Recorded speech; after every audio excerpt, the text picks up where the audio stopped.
Hi everyone, and welcome to Almost Cancelled. I'm Peter, and I'm joined with Connor Hey everyone. and Alan.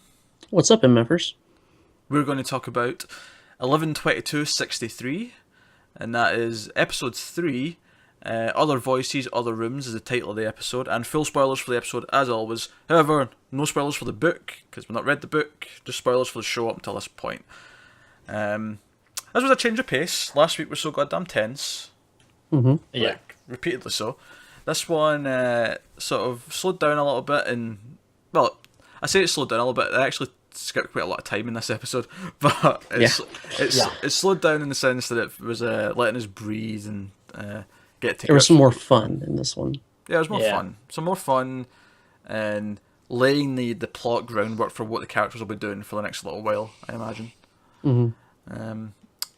So, I guess the first thing is we need to address the cliffhanger from last week. The new character who now knows he's from the future. His Right. buddy, Yeah. whose name I can't remember, but yeah, none of I you don't know can. his name either. No. Yeah, none of you can. Of course you can. So he, after a sort of sketchy start, he wants in on it. He wants to help. So now he's got a sidekick. He's got a partner in crime that can help him with stuff. Which I was a little apprehensive at first, but I actually kind of like him having someone to talk to about it and help Yeah. him. Yeah. Yeah, it gives him something. It gives him something to confide in, and it means he's not just constantly on his own, which can. It also gives a good way of having exposition without having to just have him talk to camera, like essentially, like monologue or anything like that. There's an easy way of doing it with him having a conversation. I think there's a good one-way exposition type thing going on there, where it's Jake can talk to him Yeah. about the future and all this stuff. But I felt like anytime that he was talking to him about his own past, or like we got to see glimpses of that, it felt very forced. Like, like at the very beginning, whenever Jake wakes up and he attacks the guy and all that stuff, and then you see all these like whip marks on his back, and I was like, like my imagination was working, and I was like, oh well, he's been abused, or somehow he got these marks. He's been through something horrible. But then he had to go and say it, and I was like, okay, that's too much. It felt kind of forced. I think it would have been fine if they'd spaced it out a bit, but it was because it was in the same scene. Yeah, and like they even had shots where it would cut to him, and you wouldn't be able to really see it that well. Then it would cut back to Jake, and then he would cut back to him, and he was like completely turned where his back was totally showing. And I was like, that felt very not quite right to me. Yeah, so yeah, they overdid it in that scene with. There wasn't much of that for the rest of it, though. I don't think. Right, I agree with that. I think he got a lot better after Yeah. that. Yeah, because after that, it became more about them setting up their investigation because they know Lee Harvey Oswald's going to be living at this place, so they get a place across the alley or whatever, and so they can survey them and bug them and spy on them and pretend they're spies when they're really a teacher and I don't know what the other guy does. Probably nothing. He seems like a nothing doer. But the stuff I really liked in this episode was James Franco's character getting a job at the high school Yeah. in Yeah. 1960, 61, onto 62. By the time the episode ends, we're in 62, but because I really like the scene where he's got the job and he's making coffee, Yeah. and and the black lady who's like not the receptionist, but she's like the office person who arranges things or whatever, Yeah. and he just casually says, "George, you want me to pour you a cup?" And like every white person in the room stops what they're doing and stares at him like he's just crossed this line. Yeah. It was good because we mentioned it last week or the week before. That was with the first episode with the toilets. Yeah. So it's like they touched on it a little bit, but then this time they really just brought focus to it a couple of times in this episode. Yeah, those two scenes Yeah. where this really came up. But I really liked that one because it was it wasn't showy. It was more, yeah. I mean, being from the future, you would just casually ask, why wouldn't you? Yeah, it's like- just a case of him not thinking. Yeah, it's his future brain like just doing something natural, but it completely like makes him stand out to everyone else in the scene, and I like that because it was, I wouldn't call it subtle, but it makes sense. Yeah, Yeah. it's a good character thing because it shows where he comes from, but it also shows his nature too. Because like, if you were kind of racist living in this time, right? You go back to then, and you'd fit right in. You wouldn't even think anything Oh, In you would about think it. it was comparison, you're a very mild racist, probably. Exactly. yeah. Exactly. It'd probably be paradise for you. Let's be honest. If you were a racist and went back to the 1960s. Yeah, and so it would be totally different when later on, whenever she's trying to get gas for a car that's broken or that ran out, and the attendant won't let her, and then Jake comes up and he's like, "What the hell's going on?" And he forces him to get the gas for her and everything. And so I think it really shows his character whenever he's doing it unintentionally, and then whenever he does it, he forces it to happen later on. I think it's really really good to see how good of a person he is because he's constantly doing good things like Yeah. that. Like especially whenever he breaks in to get the equipment back later on, and he sees the kid under there, and he's like, "Shit, I shouldn't have been so harsh to this guy right in front of his kid." You know, shows how good of a person he is. Yeah. No, I like that scene too. I think it's something that's very relatable for people watching this in present day. Like how would you cope if you were suddenly thrown into this world that's so different? Yeah. And I think you wonder how would you react? What would you do? Would you have a breaking point? Would you intervene? And it's all these what ifs basically, and the show gets to play with that a little bit. But it's tied into more what his character's been the entire time, and that makes it all work efficiently. So none of it feels forced. It feels like there's like a heavy-handed like comment like being forced at us or anything like that. It just feels a bit more natural. That's really good. Yeah. And we also got the woman from the first episode, whose name I also can't remember, the blonde. Sadie, I think. Yeah, Sadie. Sadie? No. Yeah. I'm terrible with names, but especially bad when it's only a one-season show. So the chances of me knowing any of their names... Because I'm still calling him Franco. I'm not calling him what his character's name is. So that's not going to happen. I think they've got great chemistry. And it made their scenes sort of flirting really a pleasure to watch. Because sometimes that stuff can be really kind of mind-numbing on TV. Yeah. But they had chemistry the first time they met, and they had a lot of chemistry in this, I thought, as well. Yeah. So when they're, sneaking some punch together or dancing, they very 1950s dance that looked like, does everyone get lessons for this in school? Like, how do these people all know how to dance like this in perfect, Well,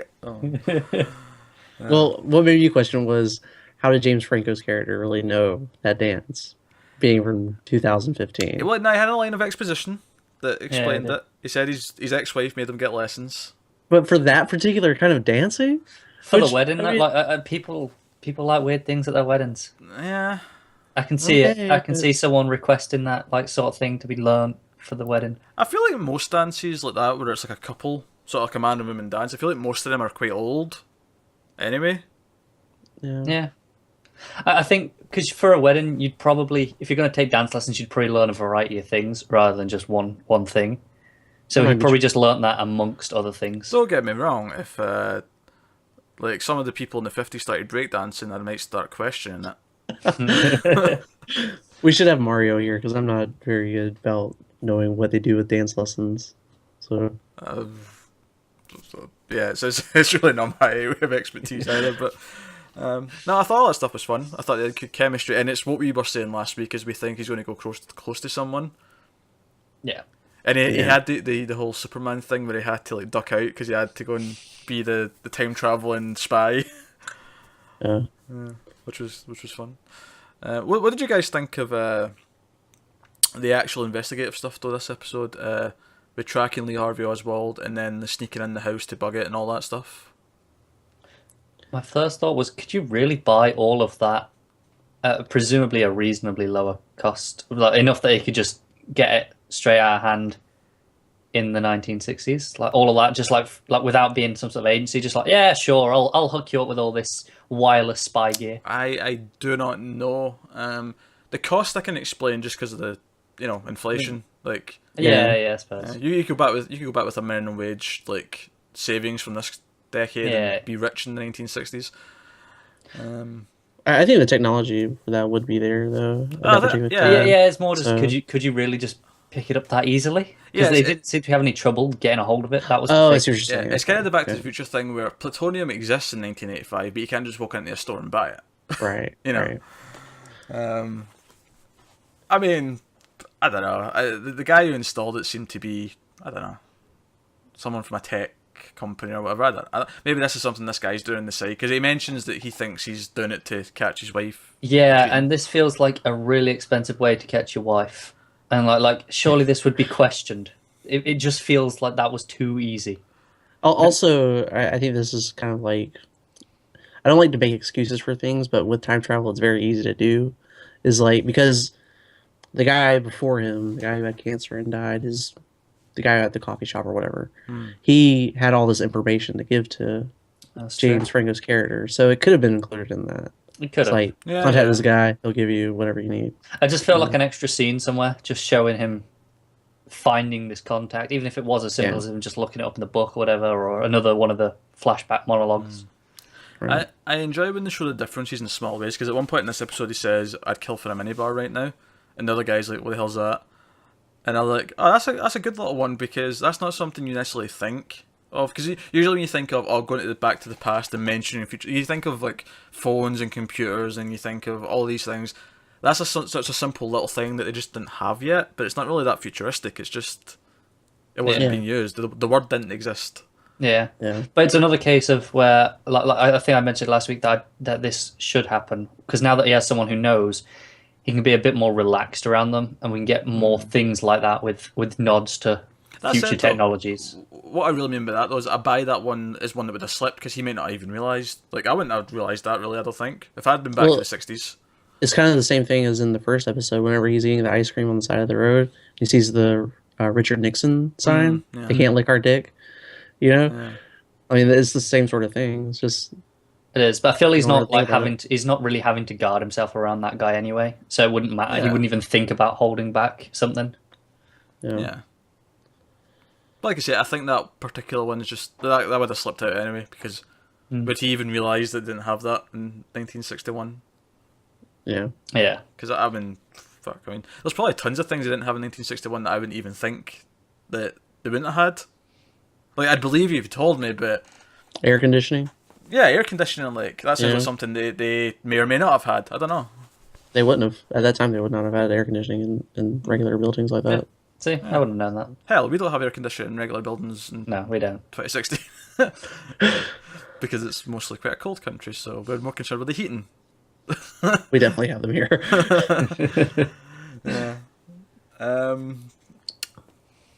But yeah, I think that covers everything. I mean, we got obviously the ending, I suppose we should mention, because like Oswald was meeting a CIA guy, and then or FBI, one of the agencies, and then Yeah, and then at the end he confronts the was it a politician he confronts at the end? He's a Yeah. former general. Yeah, I yeah. think his name was General Walker. I think.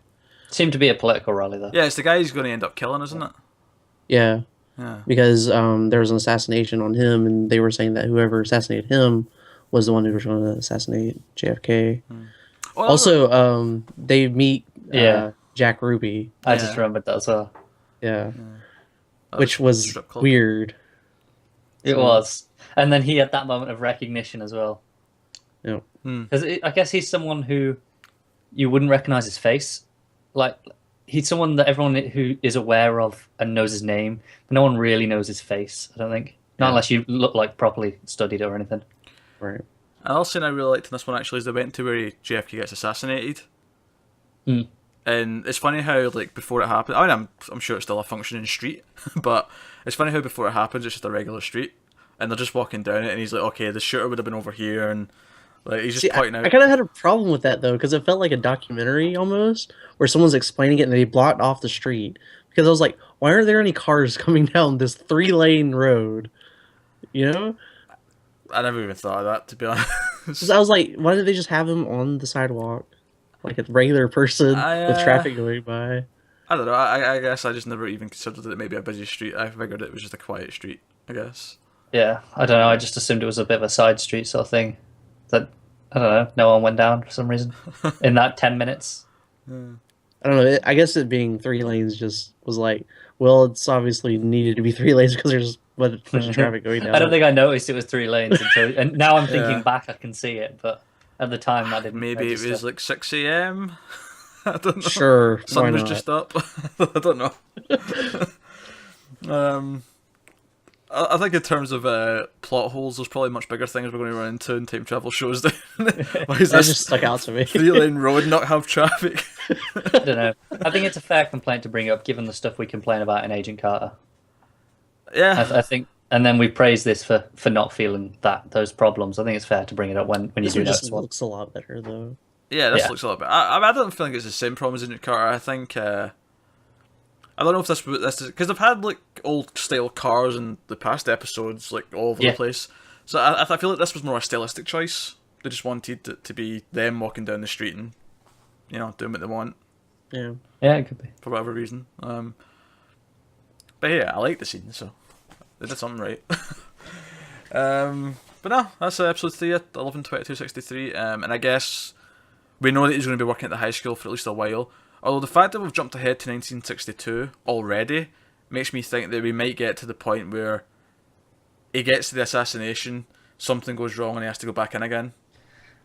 Yeah, that was my only problem with the time jump, was that it felt like so much stuff has gone wrong already, and he chose not to reset it and try again and do it a bit easier, perhaps. He just kind of stuck with it. Well, I think that now that Sadie, the female characters, come back, they hinted at something having to do with her. You know, she was in Lisbon, where he's from. Now she's here. Like that seemed like it was kind of related to time fucking with him. Yeah, it's, You know? it's an agent of time.